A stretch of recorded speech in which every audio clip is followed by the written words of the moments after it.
Assalamualaikum warahmatullahi wabarakatuh. Alhamdulillahilladzi ahyana ba'da ma amatana wa ilayhi nusyur. Asyhadu an la ilaha illallah wahdahu la syarika lah wa asyhadu anna sayyidana wa nabiyyana Muhammad sallallahu alaihi wasallam. Allahumma la 'ilma lana illa ma 'allamtana innaka antal 'alimul hakim wa tub 'alaina innaka antat tawwabur rahim. Rabbi shrah li sadri wa yassir li amri uqdatan min lisani yafqahu qawli. Alhamdulillah, segala puji bagi Allah Subhanahu wa taala atas berbagai nikmat yang masih dianugerahkan kepada kita semua. Nikmat iman dan nikmat kesehatan sehingga kita bisa beribadah pada subuh ini. Kita berdoa kepada Allah, mudah-mudahan umur kita menjadi umur yang barokah, umurnya panjang, banyak amal solehnya. Ketika Allah mengambil nyawa kita, karena kita semakin menua setiap pergantian hari, minggu dan bulan, umur kita bertambah, kematian semakin dekat.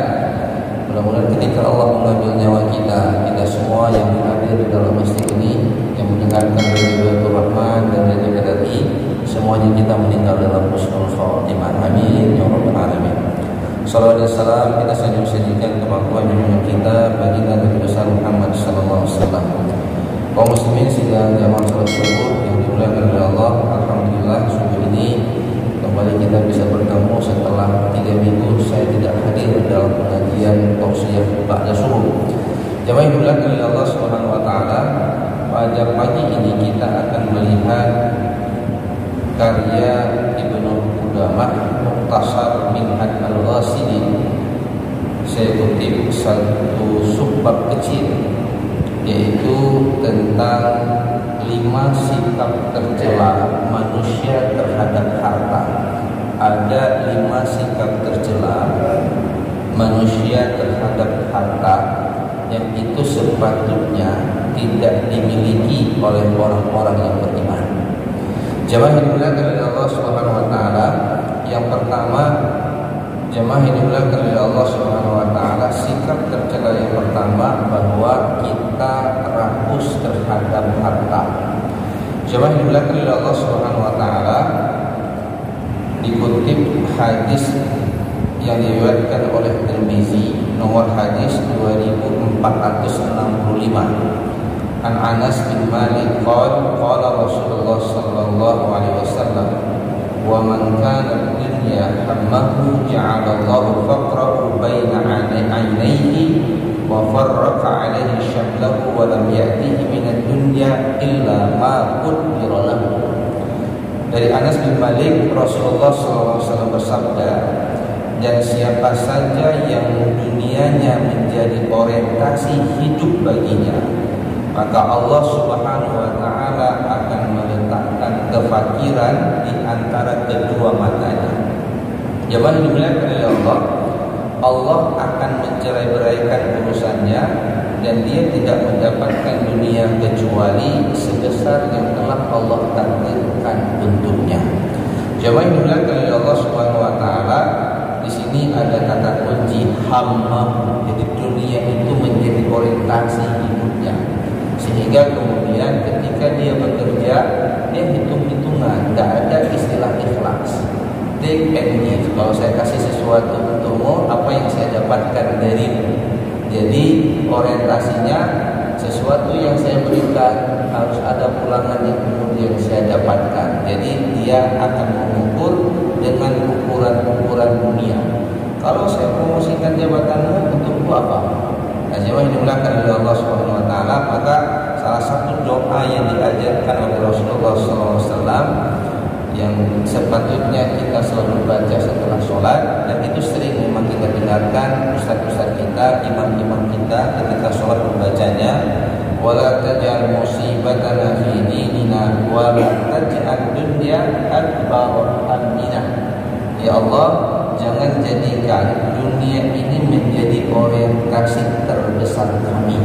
Jadi dunia ini, jemaah yang dimuliakan oleh Allah, sarana yang Allah berikan kepada kita untuk menjadikan kita lebih dekat dengan Allah, karena kehidupan kita yang hakiki adalah kehidupan setelah kematian. Maka Rasulullah dalam hadis yang lain itu mengatakan bahwa al-kaisu man dana nafsahu wa amala lima ba'dal maut. Orang yang cerdas, orang yang pandai, orang yang jenius, mereka yang bekerja untuk kehidupan setelah kematian. Jadi dia tidak bekerja untuk kehidupan di dunia ini. Maka ketika ada sebuah amal, ada sebuah pekerjaan, ada sebuah amanah, itu jangan selalu diukur dengan berapa rupiah yang akan kita dapat. Tapi lakukan yang terbaik, lakukan yang semaksimal kemampuan kita. Dibayar ataupun tidak, Allah akan mencatat setiap torehan kebaikan yang kita lakukan. Terkadang jemaah yang dimuliakan oleh Allah, kita membantu seseorang. Lalu kadang-kadang harapannya rojo lu bantu ini kan terlibat dulu. Sehingga kita selalu melakukan bantuan ataupun memberikan sesuatu kepada orang, orientasinya harus ada pulangan yang kita dapatkan. Lakukan sesuatu itu karena Allah. Allah berikan itu di dunia atau Allah nantikan tunda di akhirat, itu tidak ada masalah. Lakukan dengan keikhlasan. Lakukan sebuah amal karena mengharap ridha dari Allah Subhanahu wa taala. Di dalam Al-Qur'an Allah Subhanahu wa taala itu mengingatkan dalam surah Al-Humazah ayat 2, Alladzi jama'a malan wa 'addada. Ini ciri orang yang hidup di dunianya itu orientasinya itu hanya dunia. Apa kata Allah? Orang yang mengumpulkan harta lalu menghitung-hitungnya. Nah, dalam tafsir ini maksudnya apa? Dia menghitung aset. Dia sudah tahu aset jumlahnya sekian. Jadi sampai di sini dikatakan pagi dia hitung jumlah uangnya, misalnya dalam rekening. Sore dihitung lagi, malam dihitung lagi. Padahal dia sudah tahu ada yang kurang. Saking orientasi kehidupan dunianya, asetnya tidak boleh berkurang. Nah, jemaah yang dimuliakan oleh Allah, ini yang pertama. Karena ada 5, saya persingkat pembahasannya. Jadi sikap tercela yang pertama, jemaah yang dimuliakan oleh Allah, kita menjadikan dunia orientasi hidup kita. Nah, yang kedua, ini dampak. Karena dia menjadikan dunianya sebagai orientasi hidup, maka yang kedua, dia mencari harta dengan menghalalkan segala cara. Dan ini jemaah yang dimuliakan oleh Allah Subhanahu wa taala, pencirian yang kemudian disampaikan oleh Rasulullah sebagai ciri nubuwah Rasulullah sallallahu alaihi wasallam. Rasulullah mengatakan, hadis riwayat Bukhari nomor hadis 1954, an Abi Hurairah radhiyallahu anhu an Nabi sallallahu alaihi wasallam qala ya'ti 'ala an-nasi zamanun la yubali al-mar'u ma akhadha minhu am min halal am min haram. Ini prediksi kenabian, akan tiba satu zaman di mana manusia itu la yubali, tidak lagi memperhatikan, tidak lagi memperdulikan sumber pendapatan hartanya, apakah itu halal ataupun haram. Kira-kira menurut jamaah sudah sampaikah masa itu hari ini? Inti dari hadis ini, jemaah yang dimuliakan oleh Allah Subhanahu wa taala, konteksnya adalah seseorang ataupun Rasulullah itu mencela sikap seseorang yang tidak memperdulikan sumber pendapatannya halal ataupun haram. Yang pokoknya uang masuk, uang keluar tak ada urusan. Dia tidak lagi takut dan dia tidak lagi bertanya ini halal apa haram. Dan itu konteksnya prediksi kenabian akan terjadi satu masa nantinya. Artinya sesuatu masa itu pasti akan terjadi. Nah, jemaah yang dimuliakan oleh Allah, kita tanya saja pada diri kita, Bapak Ibu, kalau ada datang sumber pendapatan, ada amplop yang dikasih, pernah nggak tanya ini halal apa haram? Ini kalau saya tanda tangan ini Allah ridha ataupun tidak. Kalau saya ambil ini pertanggungjawaban di akhirat, bagaimana saya menjawab? Kalau ada sikap hal itu pada diri kita, iman kita dalam bab harta, dalam bab rezeki itu masih lurus. Tapi kalau kemudian Allah tidak usah tanya, pokoknya masuk dulu amplop, masuk dulu kantong, masuk dulu rekening, nanti urusannya kemudian. Nah, jemaah yang dimuliakan oleh Allah, hati-hati dengan masalah harta, karena nanti di yaumul qiyamah Allah Subhanahu wa taala akan bertanya, min aina tasabaha wa biman anfaqaha. Harta itu dapatnya dari mana dan kemudian harta itu digunakan untuk apa. Yang ketiga, jamaah yang dimuliakan oleh Allah Subhanahu wa taala, tidak menunaikan kewajiban zakat ataupun tidak menunaikan kewajiban harta yang ia dapatkan. Jamaah yang dimuliakan oleh Allah, ulama berselisih pendapat. Adakah kewajiban harta selain zakat? Zakat itu wajib. Di dalam banyak ayat, biasanya orang kalau sudah menjadikan orientasi kehidupannya itu adalah dunia, maka pelanggaran yang paling tinggi kedudukannya nanti adalah dia tidak mengeluarkan zakat. Padahal zakat itu merupakan rukun Islam. Nah, jamaah yang dimuliakan oleh Allah, saya yakin jamaah yang ada di sini zakat sudah dikeluarkan. Karena kita juga harus berusaha, jamaah yang dimuliakan oleh Allah, menjadi muslim yang punya pendapatan melebihi kadar zakat. Kalau di bawah kadar zakat kita miskin, berarti kita menerima zakat. Maka seorang muslim harus bekerja dan berusaha punya pendapatan di atas zakat. Maka kita menjadi muzaki, bukan mustahil. Disinilah kemudian kita diminta untuk bekerja, berusaha dengan semaksimal kemampuan. Maka pendapatan seorang muslim itu di atas para zakat. Sepatutnya seperti itu. Kalau kita bawa dalam ukuran Baitul Mal, memang yang dimuliakan oleh Allah, zakat profesi yang dikenakan oleh Baitul Mal Provinsi Aceh, kalau saya tidak salah itu pendapatan per bulannya itu di atas 6.500.000, bukan UMR. Kenapa? Kalau itu dia punya pendapatan 6.500.000, maka dia sudah menjadi muzaki, bukan mustahil. Disinilah kita kemudian harus berusaha. Nah, dalam tafsir Rawaid Tafsir ini ada penjelasan dari Ibnu Rajab. Apa kewajiban harta selain zakat? Ada 3. Yang pertama, jamaah yang dimuliakan oleh Allah Subhanahu wa taala, menyambung hubungan baik dengan para kerabat. Dan kerabat yang paling dekat itu adalah orang tua.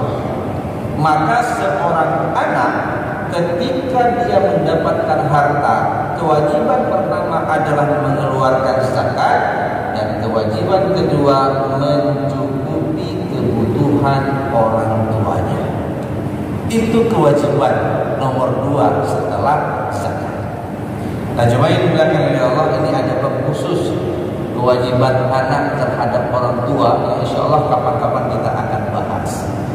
Sampai kalau orang tua kita meninggal, maka bentuk bakti kita yang terbaik kepada orang tua, kita nafkahkan atau kita infakkan atau kita wakafkan harta kita untuk kedua orang tua kita. Itu bakti kita terhadap orang tua kita yang telah membesarkan kita, yang telah mendidik kita, dan yang telah mendoakan kita menjadi orang-orang yang sukses. Maka jemaah yang dimuliakan oleh Allah Subhanahu wa taala, kewajiban pertama setelah zakat dalam kitab Rawaid Tafsir adalah menyambung hubungan baik dengan kerabat.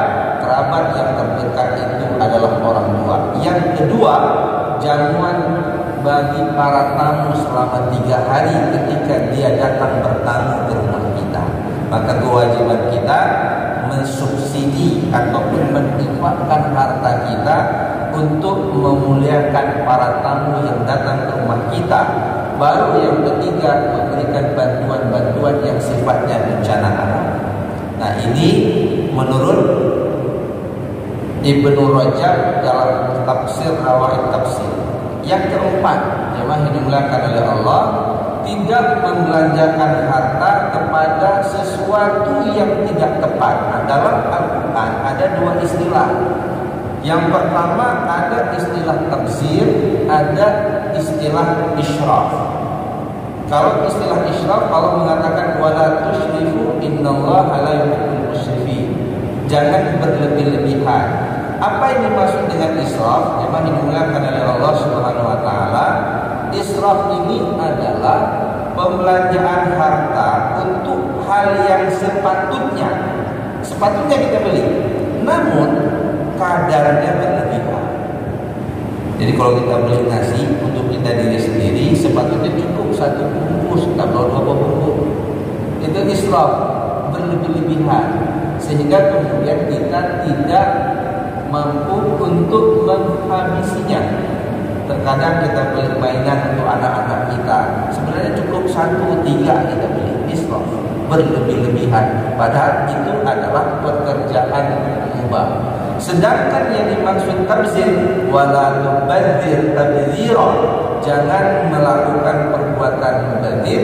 Innal mubadzirina kanu ikhwanasy syayatin. Karena mubadzir itu adalah perbuatan syaitan. Nah, apa yang dimaksud dengan tabzir?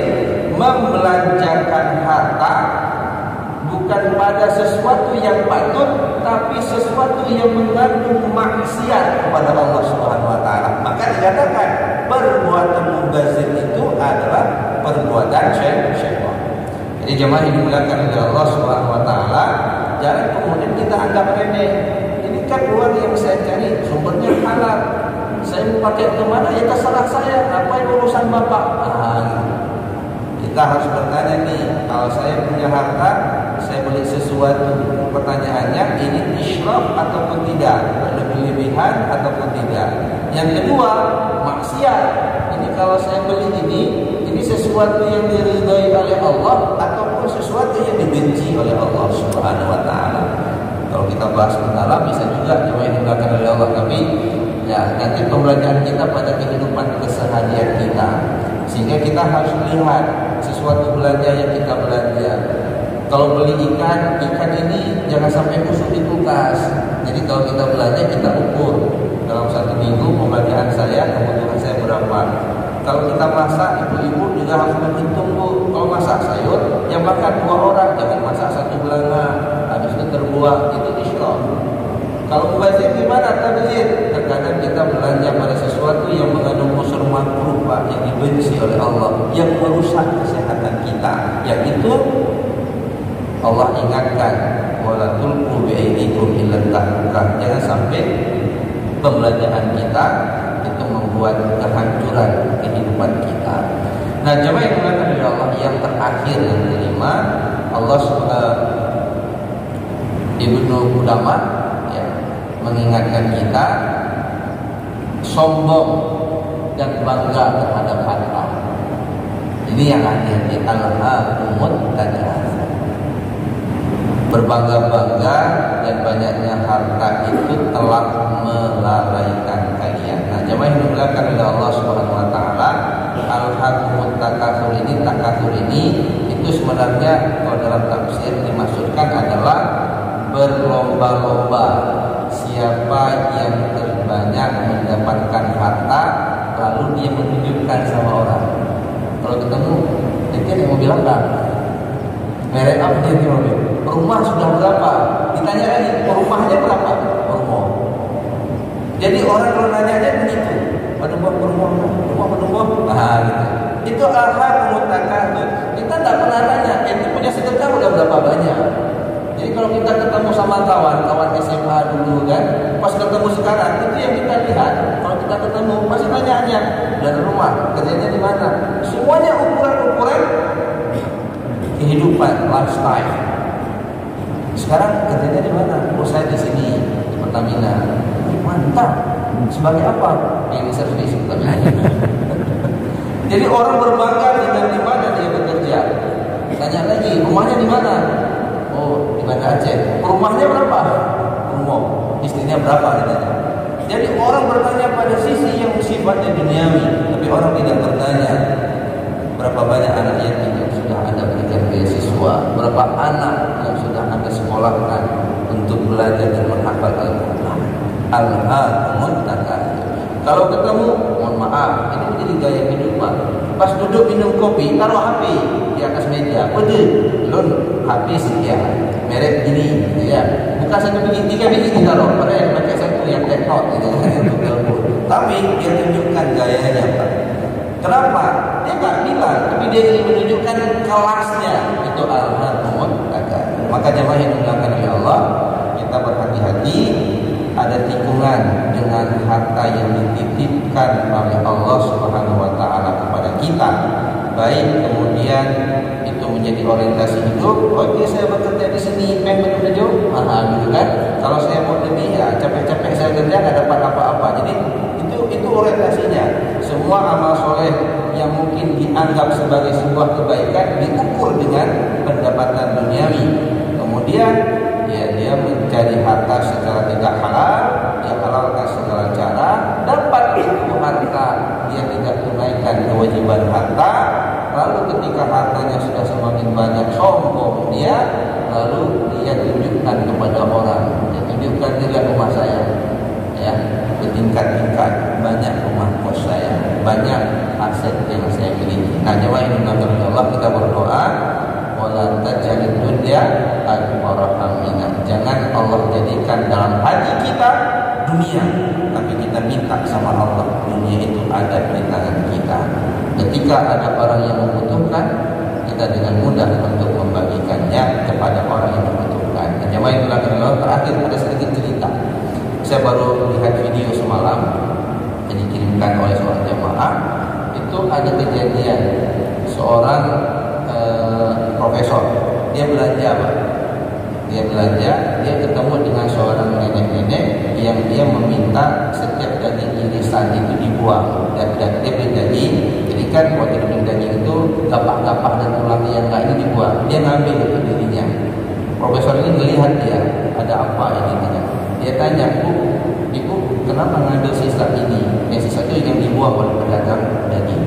Lalu si ibu mengatakan, ini untuk anak saya 5 orang di rumah yang dia butuh asupan daging. Berapa yang ibu butuhkan? Dia tanya. Daging dalam waktu 1 minggu. Dia mengatakan, saya cukup hanya 1/2 kilo saja untuk memberikan nutrisi bagi anak-anak saya. Ibu ini miskin, jadi dia mengambil sisa-sisa yang dibuang oleh pedagang daging.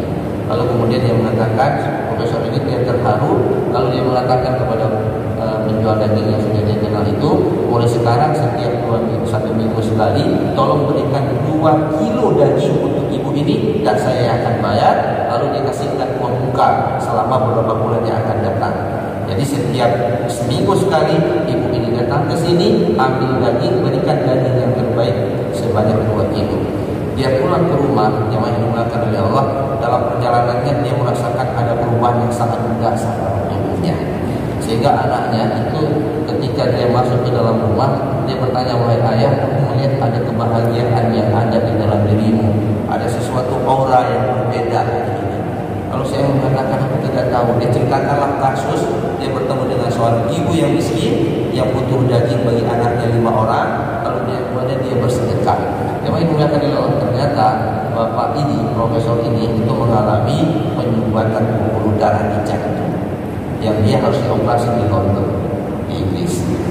Lalu kemudian dia menyatakan, saya sudah sehat, saya sudah berjalan, saya tidak sakit lagi. Tapi karena keluarganya memaksakan beliau, maka pergilah beliau ke London. Dan di London ternyata sampai di sana dia periksa, jemaah dimuliakan oleh Allah, dari hasil pemeriksaan sebelumnya, jemaah dimuliakan oleh Allah, dia sudah dinyatakan harus melakukan operasi. Jadi ketika dia sampai diperiksa ulang, dan kemudian para dokter mulai terkejut, penyempitan pembuluh darah dia yang harus dioperasi itu ternyata sudah berubah, sudah membesar, jantungnya sudah normal. Lalu mereka tidak percaya, dia coba CT scan kembali, semua upaya untuk mendiagnosa ulang itu dilakukan. Dia terkejut, ada apa? Coba buka arsip dia kembali. Lalu kemudian dia bertanya, ada apa? Kenapa kalian maksudnya kok terkejut gitu? Ada apa? Mereka mengatakan bahwa semua diagnosa yang awal yang menyatakan Anda harus dilakukan operasi sehingga Anda datang kembali ke sini, ternyata diagnosa itu hilang. Anda dinyatakan sembuh total. Mereka bingung, apa yang Anda lakukan? Dia cerita katakanlah ada sebuah kebahagiaan di batin ketika kemudian dia memberikan daging kepada seorang nenek. Jadi ternyata Bapak Ibu, yang ingin saya jelaskan di sini, terkadang sesuatu amal soleh yang kita lakukan karena Allah, kita tidak pernah tahu efeknya yang akan terjadi dalam kehidupan kita. Oleh karena itu, jangan pernah jadikan harta yang ada di tangan kita, jabatan amanah yang ada di tangan kita untuk dunia kita, tapi melampaui dia, kejar akhirat. Dunia kita dapat, akhirat kita raih. Mudah-mudahan Allah memberkahi hidup kita, memberkahi harta kita, dan kita tutup kajian kita pada subuh ini dengan mengucapkan hamdalah alhamdulillahirabbil alamin. Wallahu muwaffiq ila aqwamit thoriq.